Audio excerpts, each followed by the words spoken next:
Top quality और consistent performance के लिए सिर्फ सिल्वर पंप नाम याद रखना। ಅದು 6 ತಿಂಗಳ ಹಿಂದಿನ ಕಳ್ಳತನ ಪ್ರಕರಣ. ಬ್ಯಾಂಕ್ಗೆ ಕನ್ನ ಹಾಗೆ 17 ಕೆಜಿ ಚಿನ್ನದೊಂದಿಗೆ ಎಸ್ಕೇಪ್ ಆಗಿದ್ರು. ಕಳ್ಳರಿಗಾಗಿ ಪೊಲೀಸರು 2-3 ರಾಜ್ಯವನ್ನ ಸುತ್ತಾಡಿದ್ರು. ಆದರೆ ಖದೀಮ ಮಾತ್ರ ಬ್ಯಾಂಕ್ ಎದುರಿನಲ್ಲೇ ಇದ್ದ. ಒಂದೇ ಒಂದು ಸುಳಿವು ಬಿಡದೆ ಎಸ್ಕೇಪ್ ಆಗಿದಂತ ಕಳ್ಳರನ್ನ ಭೇಟಿಯಾಡಿದಂತ ರೀತಿಯೇ ರೋಚಕವಾಗಿದೆ. ಮನಿ ಹೈಸ್ಟ್ ವೆಬ್ ಸೀರೀಸ್ ನೋಡಿ ಬ್ಯಾಂಕ್ಗೆ ಕನ್ನ. 13 ಕೋಟಿ ಮೌಲ್ಯದ ಚಿನ್ನ ಎಗರಿಸಿದ್ದ ಗ್ಯಾಂಗ್ ಅರೆಸ್ಟ್. ಅವತ್ತು 2024ರ ಅಕ್ಟೋಬರ್ 28. 3 ದಿನದ ರಜೆ ಮುಗಿಸಿಕೊಂಡ ಬ್ಯಾಂಕ್ ಸಿಬ್ಬಂದಿ ಅಕ್ಟೋಬರ್ 28ರಂದು ಬಾಗಿಲು ಓಪನ್ ಮಾಡಿದ್ರು. ದಾವಣಗೆರೆ ಜಿಲ್ಲೆ ನ್ಯಾಮತಿಯ SBI ಬ್ಯಾಂಕ್ ಬಾಗಿಲು ಓಪನ್ ಮಾಡ್ತಿದ್ದಂತೆ ಕಂಡಿದ್ದು ಬ್ಯಾಂಕ್ ತುಂಬೆಲ್ಲ ಚೆಲ್ಲಾಡಿದ್ದ ಖಾರದ ಪುಡಿ. ಒಳಗೋಗಿ ನೋಡ್ತಿದ್ದಂತೆ ಕನ್ನ ಕೊರೆದಿರೋದು ಗೊತ್ತಾಗಿತ್ತು. ಲಾಕರ್ನಲ್ಲಿದ್ದ ಬರೋಬರಿ 17.70 ಕೆಜಿ ಚಿನ್ನಾಭರಣ ಕಳ್ಳತನ ಆಗಿತ್ತು. 526 ಗ್ರಾಹಕರು ಅಡ ಇಟ್ಟಿದ್ದ ತಾಳಿ, ಉಂಗುರ, ನಕ್ಲೆಸ್, ಸರ ಸೇರಿದಂತೆ ಎಲ್ಲವೂ ಕಳ್ಳರ ಪಾಲಾಗಿತ್ತು. ಇದೇ ಪ್ರಕರಣವನ್ನ ಕೈಗೆತ್ತಿಕೊಂಡಿದ್ದ ಪೊಲೀಸರಿಗೆ ಮೊದಲು ಡೌಟ್ ಬಂದಿದೆ ಅಂತಾರಾಜ್ಯ ಕಳ್ಳರ ಬಗ್ಗೆ.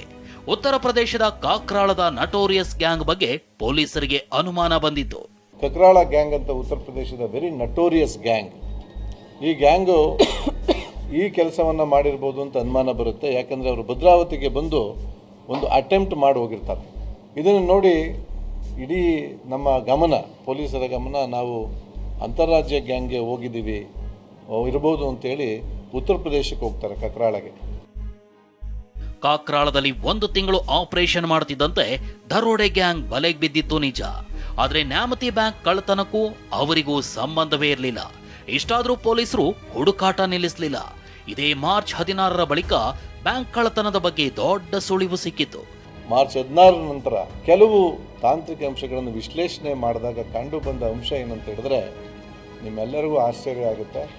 ಇದು ಸ್ಥಳೀಯರ ಕೃತ್ಯ, ಸ್ಥಳೀಯರೇ ಮಾಡಿರ್ತಕ್ಕಂಥ ಕೃತ್ಯ ಅನ್ನುವುದನ್ನು ಪತ್ತೆ ಹಚ್ತೇವೆ. ಅದರಲ್ಲಿ ಒಬ್ಬ ವಿಜಯ್ ಅಂತೇಳಿ ಆತ ಇದರ ಮಾಸ್ಟರ್ ಮೈಂಡ್ ಅಂತ ಗೊತ್ತಾಗಿದೆ. ಪೊಲೀಸರು 2-3 ರಾಜ್ಯಗಳಲ್ಲಿ ಕಳ್ಳರಿಗಾಗಿ ತಡಕಾಡಿದ್ರು ನಿಜ. ಆದ್ರೆ ಕಳ್ಳರು ಬ್ಯಾಂಕ್ ಎದುರಲ್ಲೇ ಇದ್ರು. ಎಸ್, ನ್ಯಾಮತಿಯಲ್ಲೇ ಬೇಕರಿ ಹೊಂದಿದ್ದ ತಮಿಳುನಾಡು ಮೂಲದ ವಿಜಯ್ ಹಾಗೂ ಅಜಯ್ ಇದೇ ಬ್ಯಾಂಕ್ನಲ್ಲೇ ಲೋನ್ ಕೇಳಿದ್ದಾರೆ. ಲೋನ್ ಕೊಡದಿದ್ದಕ್ಕೆ ಬ್ಯಾಂಕ್ಗೆ ಕನ್ನ ಹಾಕಿದ್ದಾರೆ. 15 ಲಕ್ಷ ಸಾಲಕ್ಕೋಸ್ಕರ ಮಾರ್ಚ್ 2023ನೇ ಇಸ್ವಿಯಲ್ಲಿ ಹಾಕ್ತಾರೆ. ಯಾಕೆ ರಿಜೆಕ್ಟ್ ಆಗ್ತದೆ ಅಂದರೆ ಅದು ಸಿಬಿಲ್ ಸ್ಕೋರ್ ಕಡಿಮೆ ಇರ್ತದೆ. ಎಗೇನ್ ಅವರು ಎಲ್ಲ ಅವರ ರಿಲೇಟಿವ್ಸ್ ಹೆಸರಲ್ಲಿ ಕೂಡ ಹಾಕ್ತಾರೆ. ಆವಾಗ ಕೂಡ ಅವ್ರದ್ದು ಸ್ಕೋರ್ ಸರಿಯಾಗಿ ಬರದೇ ಇರೋದ್ರಿಂದ ಅದು ಅರ್ಜಿ ತಿರಸ್ಕೃತಗೊಳ್ಳುತ್ತದೆ. ಇನ್ನು 1 ತಿಂಗಳು ಯೂಟ್ಯೂಬ್ನಲ್ಲಿ ಕಳ್ಳತನದ ಬಗ್ಗೆ ಅಧ್ಯಯನ ಮಾಡಿದ್ರು. ಅಷ್ಟೇ ಅಲ್ಲ, OTT ಒಂದರಲ್ಲಿ ಮನಿ ಹೈಸ್ಟ್ ಅನ್ನೋ ಕ್ರೈಮ್ ವೆಬ್ ಸೀರೀಸ್ ನೋಡಿ ಅದರಂತೆಯೇ ಬ್ಯಾಂಕ್ ಲೂಟಿ ಮಾಡಿದ್ರು. ಮದುರೈನ ತೋಟದ ಬಾವಿಯಲ್ಲಿತ್ತು ಚಿನ್ನ. ಮೊಬೈಲ್ ಬಳಸದೆ, ವಾಹನ ಬಳಸದೆ ಕಳ್ಳತನ ಮಾಡಿದವರು ಚಿನ್ನವನ್ನ ತಮಿಳುನಾಡಿಗೆ ಸಾಗಿಸಿದ್ರು. ಅಲ್ಲಿ ಲಾಕರ್ ಒಂದಕ್ಕೆ ಚಿನ್ನ ತುಂಬಿದ ವಿಜಯ್ ಸಂಬಂಧಿಕರ ತೋಟದ ಬಾವಿಗೆ ಎಸೆದಿದ್ದ. 1 ವರ್ಷದ ಬಳಿಕ ಎಲ್ಲರೂ ಕೃತ್ಯದ ಬಗ್ಗೆ ಮರೀತಾರೆ. ಆ ಬಳಿಕ ಚಿನ್ನ ಹೊರತೆಗೆದು ಮಾರಾಟ ಮಾಡೋ ಪ್ಲಾನ್ ಮಾಡಿದ್ದ. ಆದ್ರೆ ಅದಕ್ಕೂ ಮುನ್ನವೇ ಪೊಲೀಸರು ಬೇಟೆಯಾಡಿದ್ದಾರೆ. ಅಜಯ್, ವಿಜಯ್, ಅವರ ಸಂಬಂಧಿ ಹಾಗೂ ಸ್ಥಳೀಯರಾದ ಮಂಜುನಾಥ್, ಚಂದ್ರು, ಅಭಿಷೇಕ್ ಸೇರಿದಂತೆ 6 ಖದೀಮರನ್ನ ಅರೆಸ್ಟ್ ಮಾಡಿರೋ ಪೊಲೀಸರು 17 ಕೆಜಿ ಚಿನ್ನವನ್ನ ವಶಪಡಿಸಿಕೊಂಡಿದ್ದಾರೆ.